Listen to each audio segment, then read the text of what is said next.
If you've been looking for a routine to promote hair growth and minimize breakage, then this video is for you.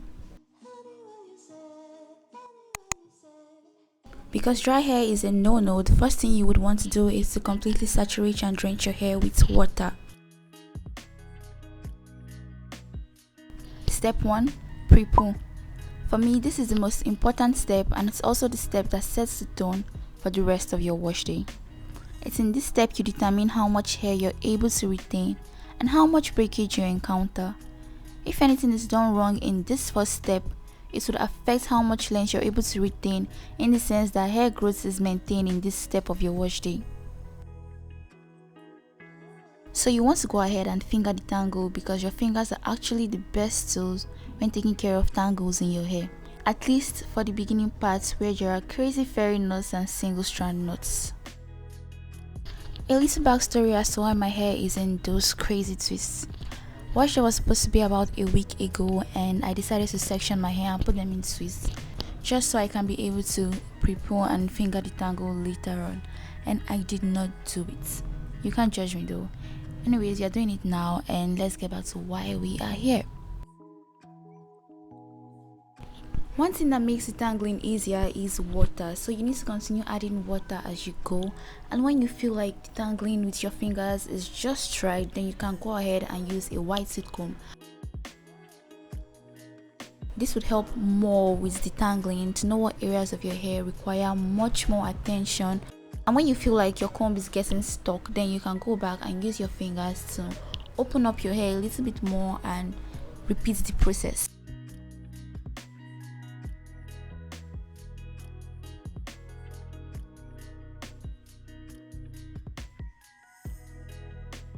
To make detangling even more efficient, you would want to go ahead and use a detangling brush. This would help distribute the conditioner throughout the length of your hair, and also make sure that if there is any trapped fairy knot or single strand knots around your hair that your comb wasn't able to catch or your fingers weren't able to detect, your brush should make sure that it's as smooth and as detangled as possible. And when that's done, you want to go ahead and go over to the next section. It's important to make sure you're not just detangling your strands, the length of your hair, but also that your roots are, getting free of all those tangles, because when it's time to part your hair and your strands are completely detangled but your roots are still kind of like clumped up together, it's going to be a problem. So make sure you're also detangling all the way up to your roots. And when that's done, just twist up your hair and get ready for step 2, which is shampoo. And for this step, I'll be using the Cream of Nature Coconut Milk Conditioning Shampoo, which smells amazing, tantalizing, guys. So I just make sure I apply the shampoo to my entire head, my roots, my shaft, and I lather it up. And because I don't have a shampoo brush, I'll be using my detangling brush to just improvise, and I'll use it as a shampoo brush to just ease up the flakiness on my scalp.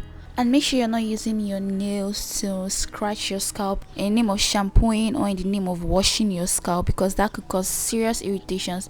Make sure you're just using your fingers, the fleshy part of your fingers. When that's all done, you need to rinse out the shampoo and prepare for step 3, which is the clay mask. Now, clay mask has tons of benefits, and I have a whole dedicated video talking about the benefits of clay mask and how I prepare mine at home. So if you would want to see that, I'll leave it right up in the cards above. And basically, I like to go over my roots and make sure that my roots are completely saturated with the clay mask, as you can see in the video. When my root is completely saturated and I feel like the clay mask has gotten to every inch of my scalp, then I would proceed and go over to my hair strands. As you can see, I always make sure to twist my hair back up after every step to prevent it from tangling. And when I'm done twisting it up, I just use the clay mask and go over the perimeter of my hair all over again to make sure I get all the areas that I seem to have missed. And then I cover my hair up and wait for about 30 minutes. Step 4, shampoo. Again, yes, and sometimes this step is optional, and I don't shampoo all the time after a clay mask, but this particular wash day I felt the need to, and so I decided to shampoo again. So make your own research and do whatever you feel is right.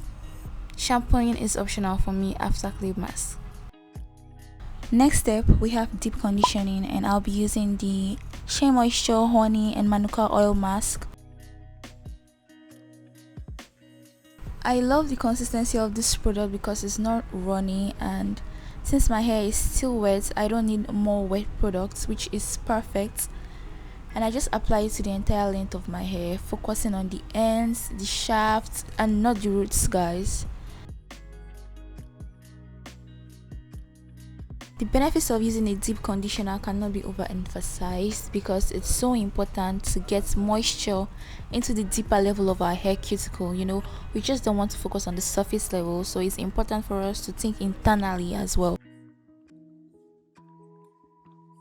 And once that's done, I just put it in a shower cap, or in my case a plastic bag, and I just wait for some time, 30 minutes preferably, before I wash it and prepare for my next step. Now, because I want extra heat, as that's the only way the deep conditioner can work its magic properly, I'm going to use a shoelace to just secure the edges of my plastic bag. The next step is to apply a leave-in conditioner, and with the amount of information we have going on about natural hair now, it should be a punishable crime for anybody with natural hair to not own a leave-in conditioner. There are so many brands out there that offer affordable leave-in conditioners. Leave-in conditioners are a must for every natural hair person, and leave-in conditioners are designed to be applied on clean hair because you're not washing it after application. Okay, it's called a leave-in conditioner. That means you literally have to leave it in your hair. It contains ingredients that hydrate and moisturize your hair, preventing it from becoming dry, brittle, and prone to breakage. And we all know that breakage is the number one reason why your hair is not growing or seems to not be growing. When applying a leave-in conditioner, you want to make sure you're focusing on the strands and the ends of your hair. As we all know, your ends is the oldest part and needs the most love, so make sure you're getting those ends and giving them some TLC. Also, don't forget to retwist your hair at the end of every step. It is important to avoid detangling it again when you're styling it, and make sure your leave-in conditioner doesn't get on your scalp because this could cause irritations for you. Instead, maybe when your hair is a little bit drier, you can apply oil to your scalp and even seal your hair with butters. So this is all I have for you guys today, and you can clearly see that this is a routine that helps me to maintain as much length as possible and get my dream hair length. If this video was helpful to you, please don't forget to give me a very big thumbs up, subscribe if you're not subscribed already, and share this video with someone who is struggling to grow their natural hair. Thank you guys for watching, and I'll see you in my next one. Bye.